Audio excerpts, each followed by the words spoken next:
ಒಂದು 5-6ನೇ ಕ್ಲಾಸ್ ಓದ್ತಿದ್ದ ಮಗ. ತಂದೆ ತೀರ್ಕೊಂಡಿದ್ದ. ಎದರಿಂದ ಅದು ದವಾಖಾನ್ಯಾಗ ತೋರಿಸಿದ್ರು. ಗುಳಿಗೆ ಕೊಡ್ಸಕ್ ಸಹಿತ ತಾಯಿ ಹತ್ರ ದುಡ್ಡಿರ್ಲಿಲ್ಲ. ಮನ್ಯಾಗ ಆರಾಮಿಲ್ಲದ ತಾಯಿ ಅಪ್ಪ ತೀರ್ಕೊಂಡು ಮಗ 5-6ನೇ ಕ್ಲಾಸ್ ಓದ್ತಿದ್ದ ಹುಡುಗ ಚೂಟಿ ಇತ್ತು. ಅವನ್ನ ಬದುಕಿಸ್ಬೇಕು, ತಾನೂ ದುಡಿಬೇಕು, ಸಾಲಿಗೆ ಹೋಗ್ಬೇಕು. 5ನೇ ಕ್ಲಾಸಿಗೆ ಮನೆ ಜವಾಬ್ದಾರಿ ಮಗನಿಗೆ. ಯಾಕ ಅಪ್ಪ ಹುಡುಗ ತೀರ್ಕೊಂಡಿದ್ದೆ. ಅದು ಎಲ್ಲೋ ಕೆಲಸ ಹುಡುಕ್ತಿತ್ತಲ್ಲ. 5ನೇ ಕ್ಲಾಸ್ ಹುಡುಗ ಯಾರು ಕೆಲಸ ಕೊಡ್ಲಿಲ್ಲ. ಕೊನೆಗೆ ಒಂದು ಬಾರ್ನವ್ರು ಕೆಲಸ ಕೊಟ್ಟರು. ಬಾರ್ನ್ಯಾಗ ಆ ಹುಡುಗ ಹೋಗಿ ಕೆಲಸ ಮಾಡ್ತಿರ್ತದ. ಏನು ಸಪ್ಲೈಯರ್ ಅಂತಾರ, ಟೇಬಲ್ ಒರೆಸೋದು, ನೀರು ತಂದು ಕೊಡೋದು ಎಲ್ಲ ಮಾಡ್ತಿತ್ತು.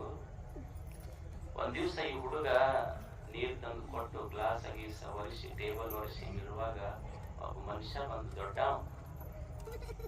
ಚಲೋ ಬಟ್ಟೆ ಗಿಟ್ಟೆ ಹಾಕೊಂಡು ಬಂದ ಮನುಷ್ಯ, ಆ ಸಣ್ಣ ಹುಡುಗರು ಇಲ್ಲಿ ಬರಬಾರ್ದು ಅಂತ ಹೇಳ್ದವ.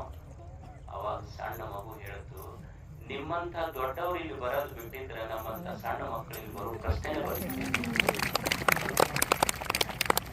ನಿಮ್ಮಂತ ದೊಡ್ಡವ್ರು ಇಲ್ಲಿ ಬರೋದು ಬಿಟ್ಟಿದ್ರೆ ಅಂದ್ರ ನಮ್ಮಂತ ಸಣ್ಣ ಮಕ್ಕಳು ಇಲ್ಲಿ ಬರೋದು ಪ್ರಶ್ನೆ ಬರ್ತಿದೆ. ನಾಲ್ಗಿ ಕಲಿಸಿಬಿಟ್ಟಿವಿ.